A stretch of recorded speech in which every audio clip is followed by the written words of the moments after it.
sur cette vidéo qui fait partie de notre série de l'hypnose de base. Alors, nous avons déjà parlé d'un certain nombre de choses pendant les semaines précédentes. Il y a quand même quelque chose sur lequel je voudrais revenir, quelque chose dont on m'a parlé, dont quelqu'un m'a posé, sur lequel quelqu'un m'a posé la question. En fait, l'hypnose, depuis maintenant un certain temps, on en parle beaucoup. Mais on parle de... On en voit à la télévision, on en voit un peu partout. On nous parle d'hypnose ericksonienne, on nous parle d'hypnose hellmanienne. Alors, finalement, qu'est-ce que c'est l'hypnose? Et enfin, il y a plein d'hypnoses ou quoi? Ça marche comment? Comment est-ce que je peux m'y retrouver? Alors, c'est pas compliqué. En gros, vous avez de toute façon une seule hypnose. L'hypnose, c'est un état, nous l'avons dit, rappelez-vous. Et ce sont des techniques. Alors, ces techniques, disons que nous allons pouvoir les répartir en fonction de leur usage. Nous allons commencer par les techniques d'hypnose en elles-mêmes. Alors, la plus connue actuellement, bien entendu, c'est l'hypnose de spectacle. Alors, l'hypnose de spectacle, ça, vous en avez tous vu, à la télévision, c'est quelque chose qui a pour particularité d'être, le mot le dit, spectaculaire. Plus ça se voit, et mieux c'est. L'hypnose de spectacle, c'est un showman qui se trouve sur une scène, face à une salle remplie de gens qui sont intéressés par l'hypnose, qui sont intéressés par s'amuser avec l'hypnose, qui sont intéressés par les choses bizarres et étranges que peut amener l'hypnose. Alors au milieu d'une foule qui est parfois de 2000, 3000, 4000 personnes, ils vont en choisir une dizaine, 10, 15 personnes. Ces 15 personnes vont faire partie d'un groupe, où on peut considérer un groupe qui fait à peu près 3% de la population. 3% de la population qui sont des gens hypnotisables comme ça, d'un claquement de doigts. Des gens hyper influençables. Ces gens sont venus dans cette salle avec l'espoir de monter sur scène et de se faire hypnotiser. Simplement, l'homme de spectacle, qu'est-ce qu'il va faire? Il va simplement devoir installer quelques tests, il va devoir faire quelques vérifications. Et il va se débrouiller pour que ce soit ces personnes-là qui viennent sur scène. Et là, il peut leur demander ce qu'il veut, ou à peu près. Attention, nous y reviendrons peut-être dans une vidéo ultérieure. Rappelez-vous, je vous l'ai déjà dit. On ne peut jamais, à aucun moment, vous amener à faire quelque chose qui va réellement à l'encontre de vos convictions les plus profondes. Ça, c'est le premier type d'hypnose. Maintenant, nous avons l'hypnose, on va dire, la plus courante, ou en tout cas la plus couramment utilisée en tant qu'hypnose en elle-même. C'est l'hypnose de thérapie. Alors, actuellement, le grand mot, c'est de parler d'hypnose ericksonienne. C'est pas faux. La majorité des thérapeutes qui pratiquent l'hypnose utilisent ce qu'on a tendance actuellement à appeler de l'hypnose ericksonienne.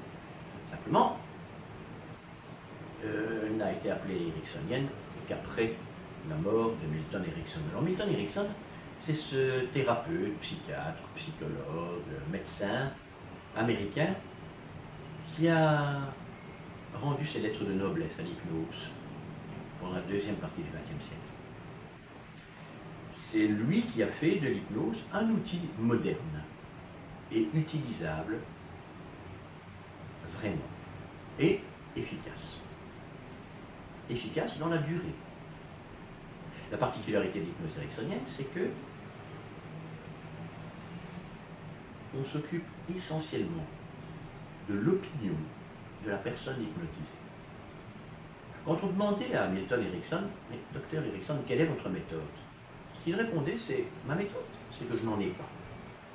Je prends tout ce que la personne qui est en face de moi me donne pour le retransformer, pour lui permettre d'obtenir ce qu'elle veut. Ça, c'est l'hypnose ericksonienne. C'est la plus couramment utilisée.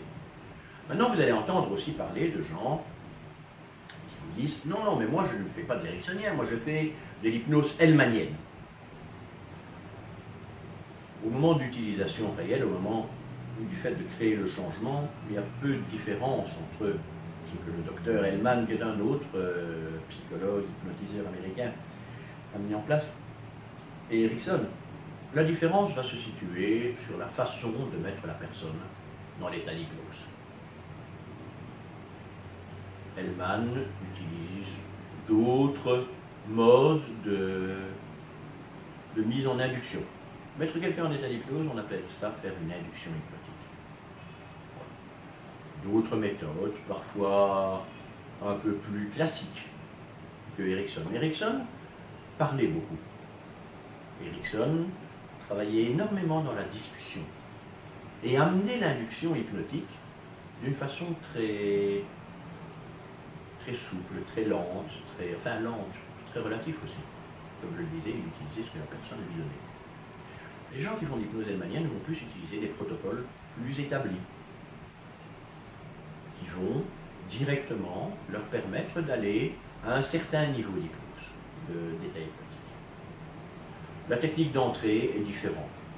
À partir du moment où la personne est dans l'état de transe, je dirais que le travail est très proche. Et puis, il y a quand même une autre sorte d'hypnose actuellement qui est vraiment importante. C'est une hypnose que j'aime beaucoup d'ailleurs, parce que c'est une hypnose que j'enseigne. C'est ce qu'on appelle l'hypnose conversationnelle. Mais c'est ce que j'appelle moi l'hypnose éveillée conversationnelle. Alors, pourquoi éveillée? Parce que, vous vous rappelez, on en a déjà parlé. Quand on est en état d'hypnose, on ne dort pas. Oui. Et pourquoi conversationnelle? Puisque de toute manière, on communique. Donc on est bien obligé d'avoir une conversation. Mais c'est pour bien faire la différence. Parce que dans l'esprit de quand même beaucoup de personnes, même s'ils savent, même si on a beau leur dire que quand on est en hypnose, on ne dort pas, pour beaucoup de personnes, le fait d'être en état d'hypnose, c'est ressembler à un légume trop cuit. Ben non. L'hypnose éveillée conversationnelle, c'est un mode d'utilisation des techniques d'hypnose dans le cadre d'une conversation qui a l'air tout à fait normale. Personne ne se rend compte de quoi que ce soit. Nous sommes tout à fait à l'opposé de la première forme dont nous avons parlé. À l'opposé de l'hypnose de spectacle. L'hypnose de spectacle, plus ça se voit, mieux c'est. Hypnose éveillée conversationnelle, moins ça se voit, mieux c'est. C'est des techniques de communication hypnotique qui vont rentrer dans la vie de tous les jours. Celles que vous allez pouvoir utiliser aussi bien pour éduquer, pour former, pour parler à vos enfants, pour parler à vos clients, peut-être pour obtenir une augmentation de votre patron. Qui sait? Nous reviendrons là-dessus plus tard. En attendant, réfléchissez-y, pensez-y. Toute forme de communication, à partir du moment où elle réussit, quelque part, est hypnotique. C'est Richard Bandler, un des créateurs de la PNL, qui a dit ça. Pensez-y. Comment communiquez-vous et comment pensez-vous être hypnotique dans votre communication? À bientôt!